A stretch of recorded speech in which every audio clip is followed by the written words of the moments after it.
نبی کریم علیہ السلام نے فرمایا، بخاری مسلم ہے، فرمایا 7 ہلاک کرنے والی چیزوں سے بچنا، اگر ان میں تم چلے گئے تو ہلاک ہو جاؤ گے۔ 7 چیزیں ہیں جو تمہیں ہلاک کر دیں۔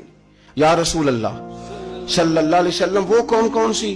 تو حضور نے فرمایا اللہ کے ساتھ شریک نہ کرنا، ہلاک ہو جاؤ گے۔ دوسرا نبی پاک صلی اللہ علیہ وسلم نے فرمایا جادو نہ کرنا، ہلاک ہو جاؤ گے، ہلاک۔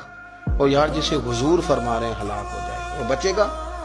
نبی پاک صلی اللہ علیہ وسلم نے تیسرے نمبر پر فرمایا جس شخص کے قتل کرنے کو اللہ نے حرام قرار دیا ہے اسے قتل نہ کرنا، ہلاک ہو جاؤ گے۔ چوتھے نمبر پر رسول پاک علیہ السلام نے فرمایا سود نہ کبھی بھی کھانا، ہلاک ہو جاؤ گے، ہلاک۔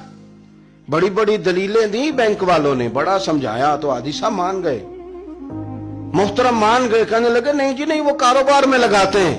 بڑے بھولے والے ہیں ہم، پتہ سارا ہے۔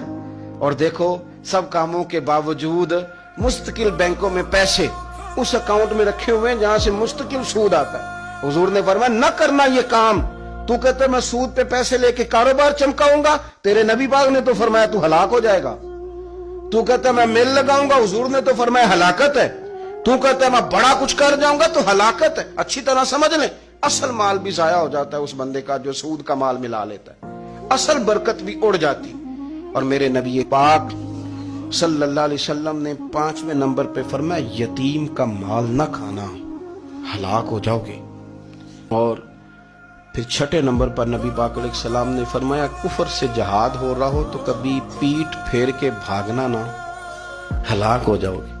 اور 7ویں نمبر پر اللہ کے رسول نے فرمایا بے قصور اور بے گناہ عورت پر تہمت نہ لگانا، بلا وجہ بہو کے کھاتے نہ کچھ ڈال دینا۔